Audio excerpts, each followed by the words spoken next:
ശൈലജ ടീച്ചറെ പോലുള്ള കേരളം ആകെ ഒന്നടങ്കം ബഹുമാനിക്കുകയും സ്നേഹിക്കുകയും ചെയ്യുന്ന CPIMൻ്റെ ഏറ്റവും കരുത്തയായ കേന്ദ്ര കമ്മിറ്റി അംഗമായിട്ടുള്ള നമ്മുടെ പ്രിയപ്പെട്ട ശൈലജ ടീച്ചർക്കെതിരെ ഈ രൂപത്തിലാണ് ചളി വാരി എറിയുന്നതെങ്കിൽ, ദുർഗന്ധം വമിക്കുന്ന ഈ ചളി വാരി എറിയുന്നതെങ്കിൽ അത് ദോഷം ചെയ്യുന്നത് UDFനായിരിക്കും.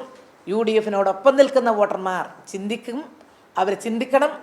അവരുടെ വോട്ട്, അവരുടെ കൂടി വോട്ട് ഇടതുപക്ഷ ജനാധിപത്യ മുന്നണിക്ക് കിട്ടുമെന്നുള്ളതിന് എനിക്ക് യാതൊരു സംശയവുമില്ല. ശൈലജ ടീച്ചർ വലിയ ഭൂരിപക്ഷത്തോട് ജയിക്കും. വടകര മണ്ഡലത്തിലെ മുഴുവൻ വോട്ടർമാരോടും ഇത് കേൾക്കുന്ന മുഴുവൻ ആളുകളോടും ഞാൻ അവരുടെ സ്നേഹപൂർവ്വം അഭ്യർത്ഥിക്കുന്നത്, ഇത്രയും നീചമായ ആക്രമണത്തിന് വിധേയയായ ഒരു സ്ഥാനാർത്ഥിയായിട്ടും കരുത്തോടെ വളരെ തൻ്റെ ഇടത്തോടുകൂടി ശൈലജ ടീച്ചർ അവിടെ പ്രവർത്തിച്ചുകൊണ്ടിരിക്കുകയാണ്. ജനങ്ങളോടൊപ്പം നിന്ന് പ്രവർത്തിക്കുന്ന കേരളത്തിലെ ഏറ്റവും പ്രശസ്തയായിട്ടുള്ള മുൻ ആരോഗ്യമന്ത്രിയാണവർ. അവർക്ക് വേണ്ടി, അവരുടെ ഭൂരിപക്ഷം വർദ്ധിപ്പിക്കുന്നതിന് വേണ്ടി നിങ്ങളുടെ വിലയേറിയ വോട്ടുകൾ അവർക്ക് നൽകണം എന്നുകൂടി ഞാൻ വടകര മണ്ഡലത്തിലെ വോട്ടർമാരോട് എല്ലാവരോടും കക്ഷി രാഷ്ട്രീയത്തിനതീതമായി ഞാൻ അപേക്ഷിക്കുകയാണ്.